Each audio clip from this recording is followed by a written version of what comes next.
100th anniversary of our independence.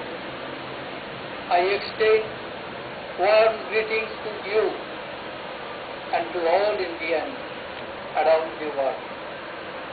I convey my special greetings to members of our armed forces, paramilitary forces, and internal security forces.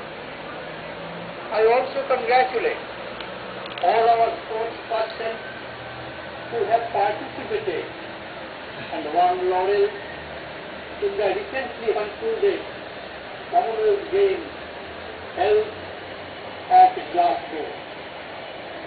Friends, freedom is a celebration. Independence is a challenge. In the 68th year of freedom, we have reaffirmed the power of our individual and collective liberty by electing to a remarkably peaceful electoral process a stable government with a clear majority for a single party. After 3 years, the increase in voter turnout to 66% from the last election, 58%, shows the vitality of our democracy. This achievement has given us an opportunity to take up the challenge of governance by reforming the policies, practices, and systems of governance so that the enormous aspirations of our people can be fulfilled with vision, commitment, net connectivity, web connectivity at Port Blair headquarters, Andaman Nicobar Islands. Stagnant mind create immobile system which becomes a roadblock to growth. India demands creative thinking in governance that enables fast-track development and ensures social harmony. The nation has to be placed above partisan impulses. The people come first.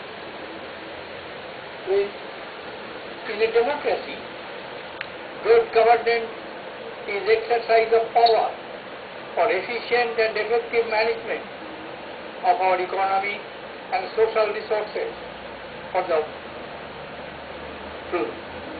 This power has to be exercised within the framework of the Constitution through the institutions of state. With the passage of time and changes in the ecosystem, distortions do appear, making some institutions dysfunctional. When one institution does not function in the manner expected of it, phenomenon of overreach sets in. While some new institutions might become necessary, the real solution lies in reinventing and restoring the existing ones to serve the purpose of effective government. Good governance is critically dependent on rule of law, participatory decision-making, transparency, responsiveness, accountability, equity, and inclusiveness. It calls for wider involvement of the civil society in the political process. It calls for deeper engagement of the youth with the institutions of democracy. It calls for quick dispensation of justice to the people. It calls for ethical and responsible behavior from the media. A country of our size, heterogeneity, and complexity calls for culture-specific governance models. It calls for cooperation in the exercise of power and assumption of responsibility by all stakeholders. It calls for constructive partnership between the state and the citizen. It calls for taking a responsive administration to the doorstep of every heart and habitation in the land. Fellow citizens, the decisive challenge of our time is to end the curse of poverty. The focus of our policies now has to move from alleviation of poverty to elimination of poverty. The difference is not mere semantic. Alleviation is a process. Elimination is a time-defined objective. In last 6 decades, the poverty ratio has declined from over 60% to less than 30%. Even then, nearly 1/3 of our population still lives below the poverty line. Poverty is not a mere statistic. Poverty has a face which becomes unbearable when it starts the visage of a child. The poor cannot Web connectivity at Port Blair. wait for yet another generation to see the very essential of life, food, shelter, education and employment being denied to them. The benefits from economic development must percolate down to the poorest of the poor. In the last decade, our economy grew at an average rate of 7.6% per year, though the growth rate was subdued at below 5% during the last 2 years. I sense a renewed vigor and optimism in the air. Signs of revival are visible. Our external sector has tended. Fiscal consolidation measures are beginning to show results. Notwithstanding operational faults, inflation has started moderating.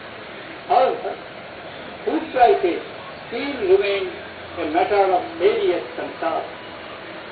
Record food grains production last year helped agriculture sector to grow at a healthy 4.7%.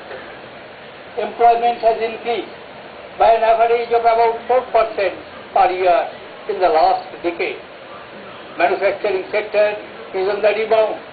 The stage is now set for our economy to move on a high growth trajectory of 7 to 8%, which is essential to ensure the availability of adequate resources for equitable development.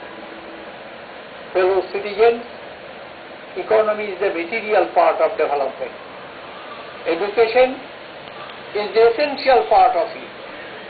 A sound education system is the bedrock of an enlightened society.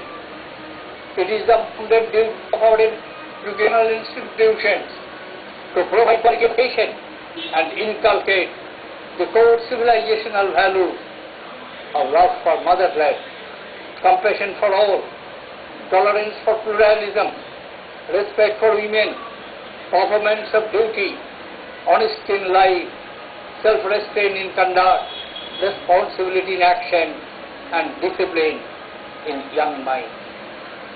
By the end of the 12th five-year plan, we would have achieved a literacy rate of 80%.